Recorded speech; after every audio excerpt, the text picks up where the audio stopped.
وہ ایک چیز جو چند سیکنڈ میں انسان سے اس کی عقل چھین لیتی ہے، ماں کو رلا دیتی ہے، باپ کو خاموش کر دیتی ہے، دوستوں کو دشمن بنا دیتی ہے اور بعض اوقات ایک ہنستا بستا گھر قبرستان جیسا خاموش کر دیتی ہے۔ شیطان انسان پر سب سے زیادہ خوش اس وقت ہوتا ہے جب انسان غصے میں ہوتا ہے، کیونکہ غصے میں انسان وہ الفاظ بول دیتا ہے جو تلوار سے زیادہ گہرے زخم دیتے ہیں۔ آج کی ویڈیو میں ہم بات کریں گے کہ آخر غصہ کیوں آتا ہے، قرآن پاک میں غصے کے بارے میں کیا کہا گیا ہے اور نبی کریم صلی اللہ علیہ وسلم نے غصے کا کیا علاج بتایا، اور آخر میں آپ کو ایک ایسا عمل بتاؤں گی کہ اگر گھر میں کوئی شخص ہر وقت غصہ کرتا ہو تو انشاءاللہ اس کے مزاج میں نرمی آنا شروع ہو جائے گی۔ تو ویڈیو کو آخر تک ضرور دیکھیے گا، کیونکہ آج کی یہ ویڈیو صرف ایک ویڈیو نہیں، شاید آپ کی زندگی بدلنے والی نصیحت ہو۔ غصہ انسان کی فطرت میں شامل ہے۔ دنیا میں ایسا کوئی انسان نہیں جسے غصہ کبھی نہ آیا ہو۔ فرق صرف اتنا ہے کہ کچھ لوگ غصے کو قابو کر لیتے ہیں اور کچھ لوگ غصے کے ہاتھوں قابو ہو جاتے ہیں۔ آپ لوگوں نے اکثر دیکھا ہوگا کہ ایک انسان بالکل نارمل بیٹھا ہوتا ہے، ہنس رہا ہوتا ہے، مذاق کر رہا ہوتا ہے، اور اچانک ایک بات اس کے مزاج کے خلاف ہو جائے تو وہی انسان بدل جاتا ہے۔ آواز اونچی، چہرہ سرخ، لہجہ سخت، اور پھر انسان ایسی باتیں بول دیتا ہے جو بعد میں خود اس کے لیے شرمندگی بن جاتی ہیں۔ اصل مسئلہ غصہ آنا نہیں، اصل مسئلہ یہ ہے کہ غصے کے وقت انسان اپنے آپ پر کنٹرول کھو دیتا ہے۔ اور یاد رکھیں، جو انسان غصے کے وقت خود کو سنبھال لے وہی اصل بہادر ہوتا ہے۔ نبی پاک صلی اللہ علیہ وسلم نے فرمایا کہ طاقتور وہ نہیں جو کشتی میں دوسروں کو گرا دے، بلکہ طاقتور وہ ہے جو غصے کے وقت اپنے نفس پر قابو رکھے۔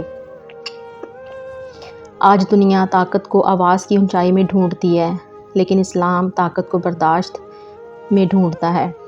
قرآن پاک میں اللہ تعالیٰ فرماتے ہیں کہ بھلائی اور برائی برابر نہیں ہو سکتی۔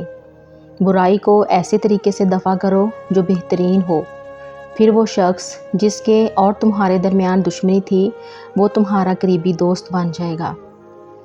اللہ اکبر! یعنی اگر کوئی آپ سے سختی کرے تو آپ اس کے جواب میں نرمی اختیار کریں، کیونکہ غصے کا جواب غصے سے دینا آگ پر پیٹرول ڈالنے کے برابر ہے، جبکہ نرمی آگ پر پانی ڈال دیتی ہے۔ ایک نوجوان اپنے والد کے ساتھ بہت بدتمیزی کرتا تھا، ہر بات پر چیختا چلاتا، ماں کو جواب دیتا تھا، گھر کا ماحول خراب رہتا تھا۔ ایک دن اس کے والد نے اسے ایک تھیلا دیا جس میں بہت سے کیل تھے اور کہا کہ جب بھی تمہیں غصہ آئے گھر کی پچھلی دیوار میں ایک کیل ٹھونک دینا۔ پہلے دن اس لڑکے نے 37 کیل ٹھونکے، کیونکہ اس دن میں اس کو 37 دفعہ غصہ آیا۔ آہستہ آہستہ اس نے خود کو قابو کرنا شروع کیا اور کچھ دن بعد وہی کیل آہستہ آہستہ کم ہونے لگے۔ پھر ایک دن ایسا آیا کہ اس نے ایک بھی کیل نہیں ٹھونکی۔ وہ خوش ہو کر اپنے والد کے پاس گیا۔ والد اسے دیوار کے پاس لے گئے اور کہا کہ اب ہر اس دن کے بدلے جب تم غصہ کنٹرول کر لو ایک کیل نکال دینا۔ کچھ ہفتوں کے بعد ساری کیل نکل گئیں۔ پھر اس کے والد نے دیوار کی طرف اشارہ کیا اور کہا کہ بیٹا، کیلیں تو نکل گئیں لیکن یہ سوراخ دیکھ رہے ہو؟ غصے میں بولے گئے الفاظ بھی دلوں میں ایسے ہی نشان چھوڑ جاتے ہیں۔ کئی لوگ کہتے ہیں نا کہ میں نے غصے میں کہا تھا دل پر نہ لو، لیکن زبان کے زخم اکثر سالوں تک نہیں بھرتے۔ اس لیے نبی کریم صلی اللہ علیہ وسلم نے غصے کو شیطان کا ہتھیار فرمایا۔ ایک مرتبہ ایک شخص نے حضور صلی اللہ علیہ وسلم سے نصیحت مانگی تو آپ صلی اللہ علیہ وسلم نے فرمایا کہ غصہ نہ کیا کرو۔ وہ بار بار نصیحت مانگتا رہا اور ہر بار آپ صلی اللہ علیہ وسلم یہی فرماتے رہے کہ غصہ نہ کیا کرو۔ تو ذرا سوچیں کتنی بڑی بات ہے کہ پورا اخلاق ایک جملے میں سمیٹ دیا گیا۔ ایک دفعہ ایک بدو آپ صلی اللہ علیہ وسلم کے پاس آیا۔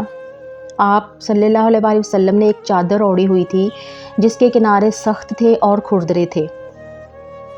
اس بدو نے اچانک زور سے چادر کھینچی، یہاں تک کہ آپ صلی اللہ علیہ وسلم کی گردن مبارک پر زخم کے نشان پڑ گئے۔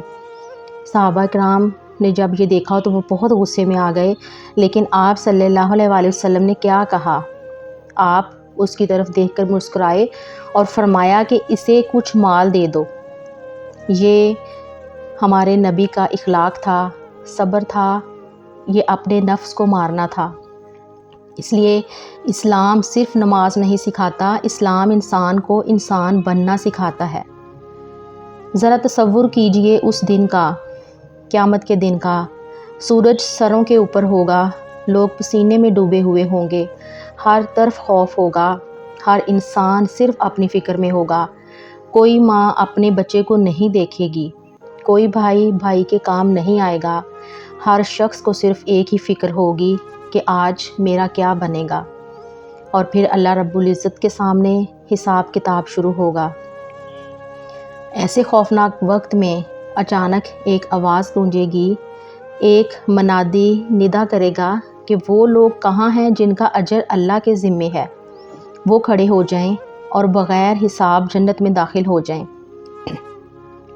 یہ سن کر لوگ حیران رہ جائیں گے، ایک دوسرے کا چہرہ دیکھنے لگیں گے کہ آخر یہ خوش نصیب لوگ کون ہیں، ایسے کون لوگ ہیں جنہیں بغیر حساب جنت میں داخل کیا جا رہا ہے۔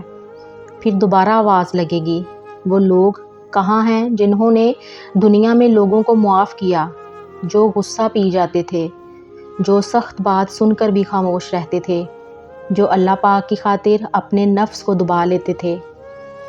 تو یہ سن کر ہزاروں لوگ کھڑے ہوں گے، وہ لوگ جنہیں دنیا میں کئی بار موقع ملا کہ بدلہ لیتے، چیختے، ذلیل کرتے، لیکن انہوں نے صرف اللہ کی رضا کے لیے خاموشی اختیار کی۔ کسی نے انہیں برا کہا، انہوں نے جواب نہ دیا، اور کسی نے ان کا دل دکھایا، انہوں نے معاف کر دیا۔ کسی نے ان پہ ظلم کیا اور انہوں نے اللہ پر معاملہ چھوڑ دیا، اور آج قیامت کے دن اللہ رب العزت ان کی خاموشی کا بدلہ جنت سے دے رہا ہوگا۔ تو ذرا سوچیں کہ دنیا میں چند لمحوں کا غصہ پی جانا اور بدلے میں ہمیشہ کی جنت۔ اس لیے اللہ تعالیٰ قرآن پاک میں فرماتے ہیں کہ جو غصہ پی جاتے ہیں اور لوگوں کو معاف کرتے ہیں، اصل طاقت چیخنے میں نہیں، اصل طاقت اس وقت خاموش رہنے میں ہے جب آپ چیخ سکتے ہو۔ تو غصے کو کم کرنے کے لیے ایک بہت ہی خوبصورت ایک روحانی عمل ہے، وہ میں آپ لوگوں کو بتاؤں گی۔ اگر گھر میں کوئی شخص بہت زیادہ غصہ کرتا ہو، ہر بات پہ چیختا ہو، ضدی ہو، یا بات بات پر لڑائی کرتا ہو اور اس کے مزاج میں سختی آ گئی ہو، تو انشاءاللہ اس عمل سے بہت فائدہ ہو سکتا ہے۔